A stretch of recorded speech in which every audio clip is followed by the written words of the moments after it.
یا مدبر بنایا ہو اس غلام نے جس کو ان عورتوں نے مدبر بنایا تھا، تو یہ اس کی شکل بن جائے گی.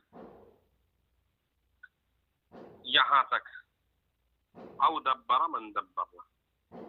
اب چونکہ وقت کم ہے تھوڑا اس کو بھی مجھے سمجھانا ہے، بس یہیں تک رکھیں. اب وہ جو تفصیل ہے مسئلہ بنانے کی وہ ذرا آپ تھوڑا دیکھ لیجئے. تو میں ان کو بھیج رہا ہوں، نیٹ پر بھیج رہا ہوں، تو آپ ذرا تھوڑا دکھا دیجیے.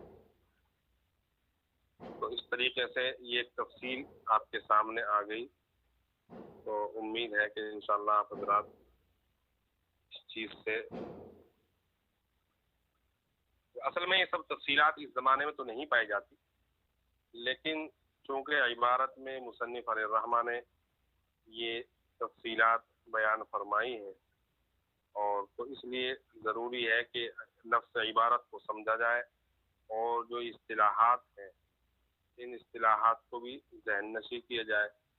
کیونکہ اگر ہم ان کو یہ سمجھ کر کے کہ اب تو حالات نہیں ہیں مدبر کے، ام ولد کے، مکاتب کے، تو ہمارا بہت سارا جو ذخیرہ ہے وہ فقہ کا، وہ اس طریقے سے اس میں جو سب باتیں آتی ہیں تو ظاہر سی بات ہے کہ ان کو کس طریقے سے ہم گویا ان کا ضائع کرنا لازم ہے. تو اس لیے ضروری ہے کہ یہ سب چیزیں ذہن نشی کی جائے، ان کو ذہن میں بٹھایا جائے. بس یہ جلدی سے دیکھ لیجیے چونکہ وقت کم ہے.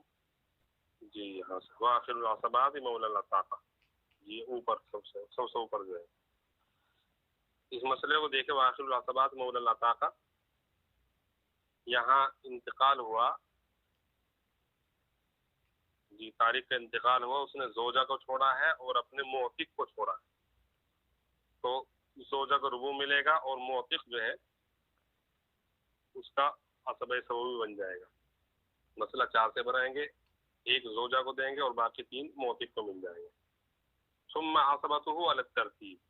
دوسرا مسئلہ دیکھیے، پھر اگر معتق نہیں ہے تو معتق کا جو عصبہ ہے، اب معتق کے عصبہ وہی ترتیب ہے کہ پہلے معتق کا بیٹا ہو، پھر باپ ہو، پھر بھائی ہو، پھر چچا ہو.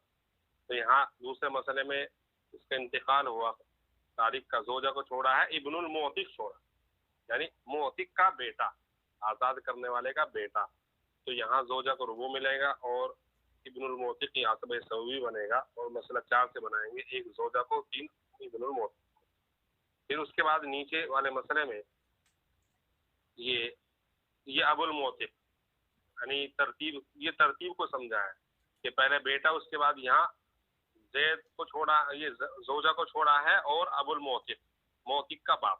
تو یہ بھی عصبہ سببی بنے گا، اور مسئلہ 4 سے بنائیں گے، ایک زوجہ کو اور 3 عصبہ سببی کو. پھر تیسری شکل، یا اس کے بھائی کو چھوڑا ہے، معتق کے بھائی موجود ہے، تو یہاں دیکھیے زوج ہے، اخو المعتق ہے، زوجہ کو 1 ملے گا اور اخو المعتق کو 3 مل جائے گا. اس کے بعد مثال میں زوجہ ہے، ام المعتق ہے، معتق کا چچا، تو زوجہ کو ربو ملے گا 1 اور باقی 3 ام المعتق یعنی عصبہ سببی ہے، اس کو مل جائے گا. ولا سید الاناث من ورثۃ المعتق، لیکن معتق کے ورثہ میں سے کسی کو نہیں ملے گا. جو آزاد کرنے والا جو ہے اس کے ورثہ میں جو مؤنث ہے ان کا کوئی حصہ نہیں. مثال کے طور سے یہاں دیکھیے، زوجہ ہے، بنت المعتق ہے، ابن المعتق، تو یہ طارق جو ہے غلام، اس کا انتقال ہوا، اس نے زوجہ کو چھوڑا، تو زوجہ کو ربو ملے گا، اور بنت المعتق جو ہے اس کو نہیں ملے گا، یہ چونکہ مؤنث ہے. اور اصول یہ ہے کہ ولا شیء للاناث من ورثۃ المعتق، تو نیچے لکھا ہے لا ترث لکونھا من النساء، یہ وارث نہیں بنے گی چونکہ عورتوں میں سے. اور ابن المعتق جو ہے یہ عصبہ بن جائے گا. تو یہاں مسئلہ 4 سے بنائیں گے، ایک زوجہ کو اور ابن المعتق کو 3. عورتوں کو کیوں نہیں ملے گا؟ پھر نیچے حدیث میں ہے، لقول علیہ السلام لیس للنساء من الولاء الا ما اعتقن. نیچے چلیے، الا ما اعتقن میں شکل بیان کی ہے، الا ما اعتقن میں کہ یہاں پر نہیں، اوپر ہی دکھائیے.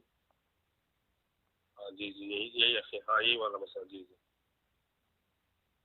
اوپر والا جو سب سے پہلی شکل ہے، لیس للنساء من الولاء، جی یہ والی عائشہ والی. جی یہاں طارق کا انتقال ہوا، اس نے زوجہ کو چھوڑا ہے اور اپنی موتقہ کو چھوڑا یعنی اس کی آزاد کرنے والی عورت ہے عائشہ. تو یہاں پر اس عورت کو ملے گا چونکہ یہاں یہ خود آزاد کرنے والی ہے تو مسئلہ 4 سے بنائیں گے. ایک زوجہ کو مل جائے گا اور باقی 3 جو ہے موتقہ کو ملیں گے عائشہ کو کیونکہ یہ اس کی عصبہ ثوبی ہے. تو یہاں اس عورت کو ملے گا اس لیے کہ یہ خود آزاد کرنے والی ہے. علامہ اعتقنا میں یہ شکل داخل. اس کے بعد نیچے چلیے او اعتق من اعتقنا یعنی آزاد کیا ہو اس غلام نے جس کو ان عورتوں نے آزاد کیا. اب یہاں مرنے والے کا انتقال ہو غلام کا اس نے زوجہ کو چھوڑا ہے اور کس کو چھوڑا ہے آقا کی مالکہ